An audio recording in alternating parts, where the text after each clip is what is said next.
ಬಾಲಿವುಡ್ನ ಬಹುನಿರೀಕ್ಷಿತ ಕಾಕ್ಟೇಲ್ 2 ಚಿತ್ರದ ಪ್ರಚಾರದ ವೇಳೆ ಭಾರೀ ನೂಕುನುಗ್ಗಲು ಉಂಟಾಗಿದೆ.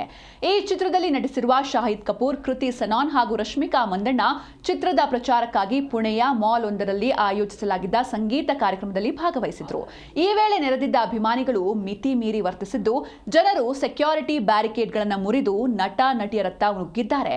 ಪರಿಸ್ಥಿತಿ ಕೈಮೀರಿದ ಹಿನ್ನೆಲೆಯಲ್ಲಿ ರಶ್ಮಿಕಾ, ಶಾಹಿದ್ ಕಪೂರ್ ಮತ್ತು ಕೃತಿ ಸನಾನ್ ಅರ್ಧದಲ್ಲೇ ಕಾರ್ಯಕ್ರಮ ಮೊಟಕುಗೊಳಿಸಿ ಹೊರನಡೆದಿದ್ದಾರೆ. ಸಾಮಾಜಿಕ ಜಾಲತಾಣಗಳಲ್ಲಿ ವೈರಲ್ ಆಗಿರುವ ವಿಡಿಯೋಗಳಲ್ಲಿ ಅಭಿಮಾನಿಗಳು ನೆಚ್ಚಿನ ತಾರೆಯರೊಂದಿಗೆ ಫೋಟೋ ತೆಗೆದುಕೊಳ್ಳಲು ಮುಗಿಬಿದ್ದಿರೋದು ಕಂಡುಬಂದಿದೆ.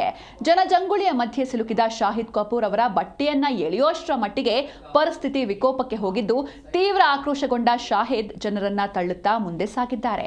ಅತಿಯಾದ ಜನದಟ್ಟಣೆ ಮತ್ತು ತಳ್ಳಾಟದ ಮಧ್ಯೆ ಕೃತಿ ಸನಾನ್ ಸಹನಟಿ ರಶ್ಮಿಕಾ ಮಂದಣ್ಣ ಅವರನ್ನ ಭದ್ರವಾಗಿ ಹಿಡಿದುಕೊಂಡು ರಕ್ಷಿಸುತ್ತಾ ಮುನ್ನಡೆದಿದ್ದಾರೆ. ಜನಸಮೂಹದಿಂದ ರಶ್ಮಿಕಾಗೆ ಯಾವುದೇ ತೊಂದರೆಯಾಗದಂತೆ ಕೃತಿ ತುಂಬಾ ಜಾಗರೂಕತೆಯಿಂದ ಅವರನ್ನ ಮುನ್ನಡೆಸಿದ್ದು, ಇಬ್ಬರು ನಟಿಯರು ಒಬ್ಬರಿಗೊಬ್ಬರು ರಕ್ಷಣೆ ನೀಡುತ್ತಾ ಭದ್ರತಾ ಸಿಬ್ಬಂದಿಯ ನೆರವಿನಿಂದ ಮಾಲ್ನಿಂದ ಹೊರಬಂದಿದ್ದಾರೆ.